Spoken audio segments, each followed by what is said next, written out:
wani abin da isa da ku da farukulan kuka yanke wannan hukunci. Wannan hukunci ba na farukulan ba ne shi. Dukkanin ku nan in kun haɗu kun ce da farukulan ku yadda da wani tsari ko wani abu ya kowa. Na tabbata zai tafi zai yi tunani. Domin siyasa ba za ka so ka tafi kai kaɗai ba. Saboda haka kuma muna gode muku kwarai da gaske. Kun yi dattako kun yi sanin ya kamata. Musamman a yau din nan gashi na farko bai ce kwankwasiya ba da ya zo magana. Shi ba Baruku bai ce kwankwasiya. Amma da tafiya ta yi tafiya kowa sai na ji shi ma ya fi Baruku iya da Rabi kwankwasa madan. A nan nake so ɗauki wannan dama in yi kira ga dukkanin 'yan uwanmu na cikin wannan jama'iyya da su kwantar da hankalinsu. Duniya nan rayuwar 'yar gajeruwa ce, wanda bai fahimta ba sai tattafiya yana ta jan fada yana ta rigima. Mu ba fada muke so ba, mu shiga siyasa da mai fada da wani ba, mun shiga siyasa domin kishin jihar Kano. Mun bar aikinmu ba don an kore mu ba, mun bar aikinmu ana samu 1991 ne da taya na bar aiki. Ba yadda ban yi ba a karɓi takarda taron da na kai, suka ce ba su yadda ba. Ya ce da su a'a ni ma ban yadda ba. Suka ce sun bani mako biyu na tafi mako biyu na jefa takarda ta a cikin dashboard na mota ne tafiya ta mako biyu na dawo na kawo musu. Domin a lokacin su abinda suke hange ba shi nake hange ba. Abinda nake hange jihar nan bai kamata mu batta a hannun mutane marasa kishin jihar nan. Mu batta a hannun mutane waɗanda suke kawai 'yan kashi mu raba, waɗanda suke za su kashe jihar nan. Wannan shi yasa muka shiga cikin wannan harka ta siyasa. Saboda haka siyasa mun shige ta domin inganta rayuwarmu gabaki ɗaya a jihar nan. Inganta rayuwar al'umma, kowane ɓangare kake na al'umma, musamman muna da kishi na musamman ga mutane mabukata, mutane masu rauni, mutane da suke son tallafi. Tallafin nan ko ba wai a cikin birni ake nema ko a ƙauye ba, ko ina ka shiga a jihar nan yau mutane suna neman taimako, suna neman ɗauki. Kamar inda Faruku Lawan ya zo yi wannan jawabi, ni ma na gaya wa shugabanni da suka ce lalle ya kamata in tsaya.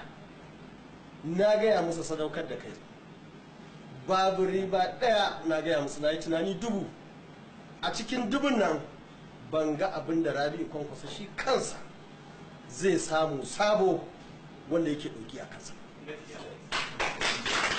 Na gaya musu cewar inda so samu ne, kamar inda ne deputy speaker na House of Reps nake alfahari da ita, nake shiga ko ina duk wani abin da za a National Assembly yanzu sai an ce ina tsohon speaker ina tsohon deputy speaker.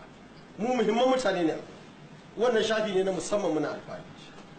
Akwai gwamnan nan da na yi shekara hudun nan, da ni da na shekara hudu, da wanda yi shekara sama da 8, da wanda yi wata 3, duk ana neman tsofaffin gwamnoni sai mun hallara a gurin. Ba wanda zaka ce ka tsallake lokacinsa saboda haka shi ba za a kira shi.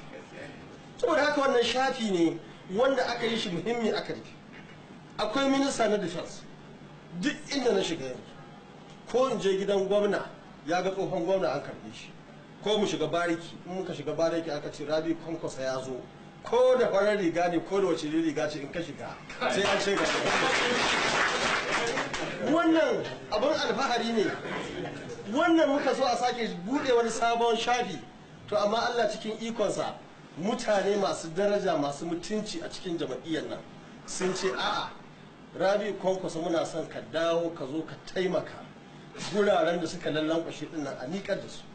Rashin ruwan nan na jihar Kano nan ya damu kowa, talauci da ya shiga cikin aljihunan mutane, kowa ya shafa aljihunsa daga wannan ya huje sai wanda babu kowa.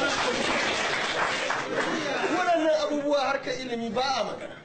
Yanzu shugabanni manya-manyan malamai na manyan makarantu mahayyansu suna can suna zanga-zanga, ba ma a magana. An ce ma yanzu ba za a biya su albashi ba domin suna neman haƙƙinsu. Wannan ba ƙaramin matsala ba ne a jihar Kano. Yaranmu suna gida, ilimin firamare ya lalace, ba magana uniform ake ko ba su abinci a makaranta ba, ba magana biyan albashi ake ko littattafai ba.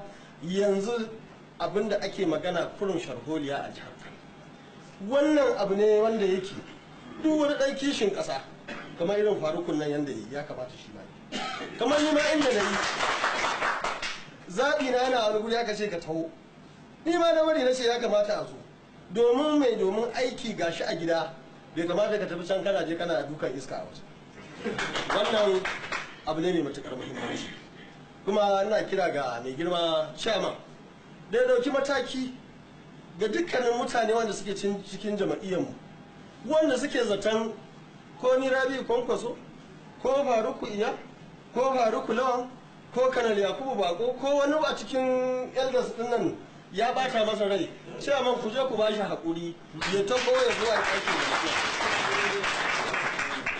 kuma ba ma wanda suke ciki ba wanda suka fita wani na nan a cikin jama'iyyar PDP bai san irin yawan adalci da muke da shi Rabi Kwankwaso bai hana kowa yi takara da shi 2099 na yi takara 2003 na yi takara 2007 na yi takara 2011 ba wanda aka ce kai ya sai fom duk wanda zai sai fom ba mu hana kowa ba mu ce kowa wanda kuma ya ce an hana shi saye na tabbata ya zalunci kansa don ba hana kowa sa saboda mu da demokradiyya muke kuma mu adalci muke wannan adalci yana da matukar muhimmanci shine ya kawo darajar wannan jama'iyya a jihar saboda haka waɗanda su wani dalili ya sa ba su gane ba